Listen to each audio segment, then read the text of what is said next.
Welcome back to 365 Sports. He was on with us last week. We had to get him on again.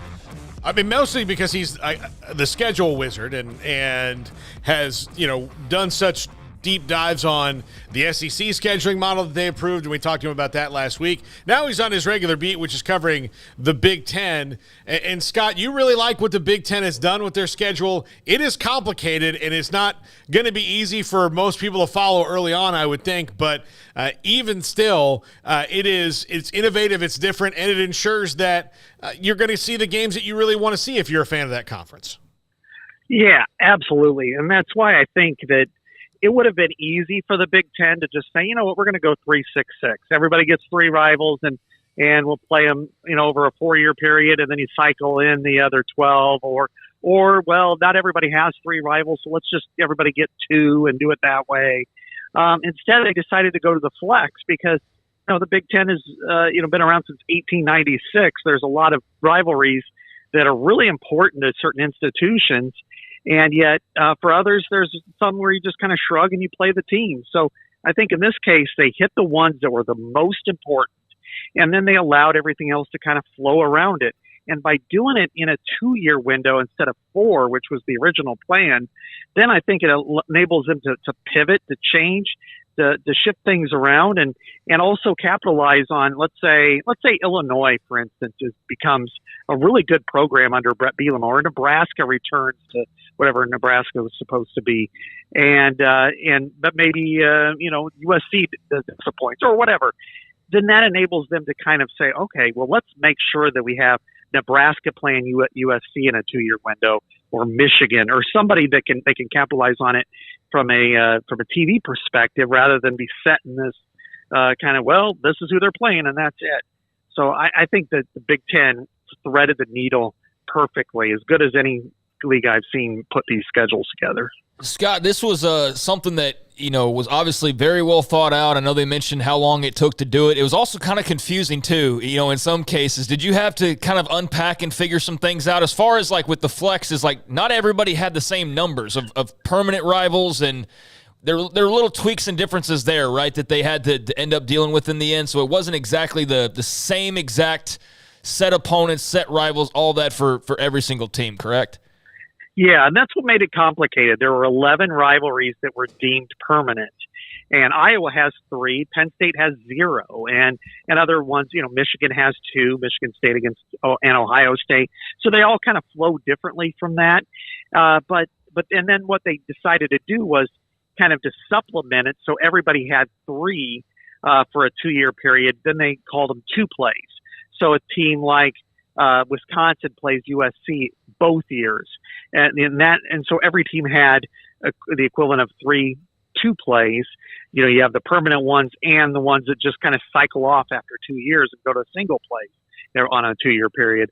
So it is a little bit complicated. It takes some time to really study it. I certainly spent a lot of time making sure I had all the right buttons, but overall it played out really well, because not only were they able, it took them 171 versions before they found the one they liked the best, first of all. But also, when you look at the competitive level, I think we can all agree that there are 4 teams that are probably the highest profile: Michigan, Ohio State, Penn State, and USC. You look at how they play amongst each other in the next 2-year period. They each play each other twice, not 3 times in a given year. And then there's the next tier, which I would say is pretty high profile in its own right. They're good football programs, competitive at a high level, and generally year in and year out. And that's Iowa, Wisconsin, Michigan State, and Nebraska fits into that because football is clearly important in Nebraska. And then, so there's a combination of those made powers playing at least 2 of them every single year, if not 3. And likewise with that second deck, they're playing everybody as well in that 2 to 3 window. So I think that you've got 4 to 5 competitive teams against possible ranked opponents, and then you filter in the rest. I mean, so they really thought it all through competitively, travel-wise, rivalry, history, and then left themselves wiggle room in the future for, in case, let's say Kirk Ferentz leaves and Iowa falls, but Illinois is really good, then maybe they figure out a way to play some of, to accommodate that on the schedule.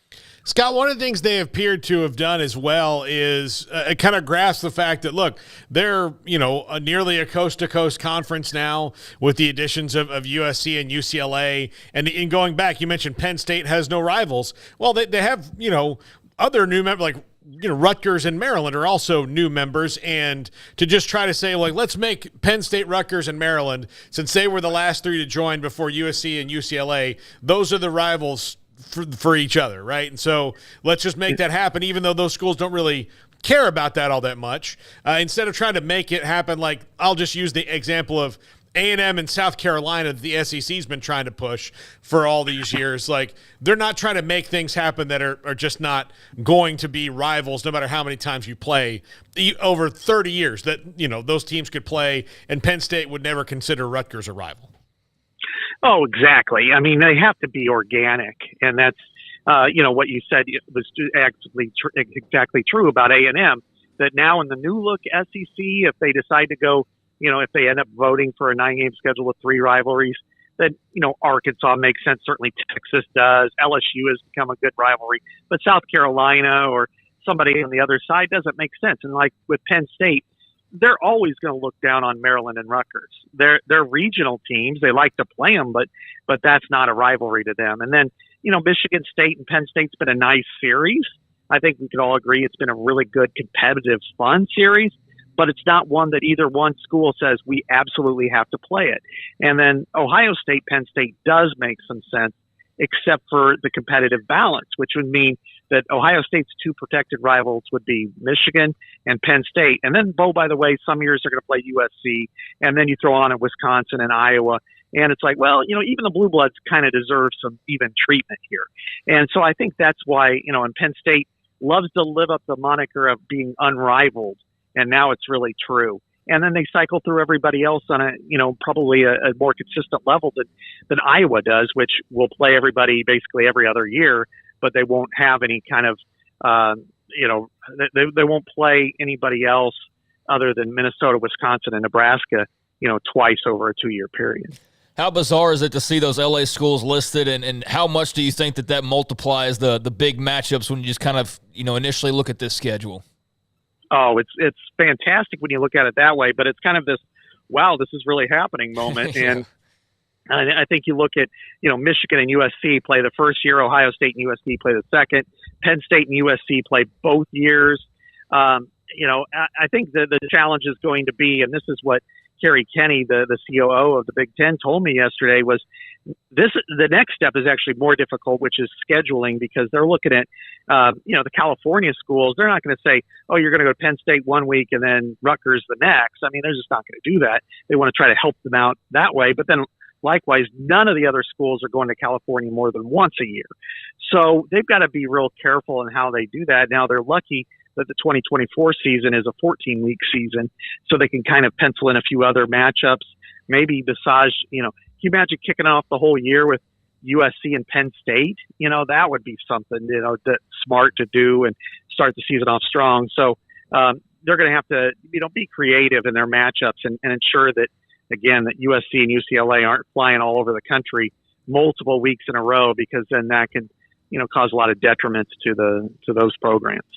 Scott, how much did the SEC's bumbling of this play into, I know it's only a week separated, so they pretty much had their decision in mind, but maybe reinforced that they knew that they were doing the right thing?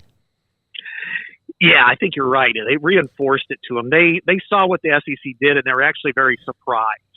They thought, how can you really get away with this? Playing 8 games, not playing 9, you're having a 16-team league, you're adding these 2 huge brands, and yet you're not really capitalizing on it. And for the Big Ten, they're emphatic. They said, we were not wavering off 9. We were staying at 9 no matter what. But then to make sure that those teams get to play each other at least once over a 2-year period, it's like, we're in the same conference. Let's play like it. Let's be in the same conference. And I think, I know the SEC and Big Ten are so averse to each other in certain areas that I can't imagine the SEC saying, yeah, we want to do that. But I think they kind of should, which is, maybe it's 9 games for them, and maybe it's, hey, A&M, you get to play Texas and LSU, and that's it. as far as your projected rivals, or UT, maybe you're playing Oklahoma, A&M, and Arkansas, or maybe it's just two of them, or Tennessee has a million rivals, and you couldn't tell me which one's the most important. So I think in some ways, so there could be like Iowa in that regard. So that would make the most sense, but I can also see the SEC saying there's no way we're doing what the Big Ten's doing. I don't care how good it looks. Yeah. Well, I mean, especially the way that they made such noise about it last week and weren't ready to even just add that other game on a much simpler scheduling format. So, yeah, I don't know. I just think everybody should do this. I think that if you're going to have and again, not everybody can do it. The Big 12 will have 12 teams, and the Pac 12 will have 10 and all of that, so they won't be able to do it. But I mean, if you were going to go to 16 teams or more, the ACC, they have a different scheduling model than this, but I just think that they should stick with this because you're going to get more games that you like. Yeah, absolutely. I mean, you look at the Big 12, for instance, and you now have different Texas schools. I mean, TCU and Baylor absolutely should play every year, no matter what. I don't know how to test the temperature on how does Tech figure into that. Houston, you guys know that way better than I do. Oklahoma State, but like up in the northern part with Iowa State, I think they would be happy if they played Kansas and Kansas State every year. And then the rest of it just filtered in. And kind of like here at Iowa, Minnesota and Wisconsin are historic rivals. I mean, teams that they've played for 130 years that have just immense history. They didn't want to give that up. And then there's real equity in the Black Friday series between Iowa and Nebraska. And once Nebraska gets off the deck, and if Iowa maintains at least being competitive, that's going to be a real important series for the Big Ten. So that's why it was complicated with Iowa having 3. But I think that they all played it well. They just said, you know what, these are the games that matter, that everybody wants to see. There's reasons for this. Let's keep playing those. But then there's no difference between, Purdue playing Michigan State or Ohio State versus going west. That arbitrary line, that artificial line is now gone. And I think that's what other leagues should do. Is the ACC is a hodgepodge of a bunch of teams that really don't, some have commonalities, some don't. They should just look at, we want to play you. We don't really care about you. Why are we going to have to play you every year when we really have no reason to? Yep. Scott Dochterman of The Athletic. Scott, thanks so much. 2 weeks in a row. Really appreciate it, buddy. All right. Thanks for having me on. Appreciate it. Yeah. One of the best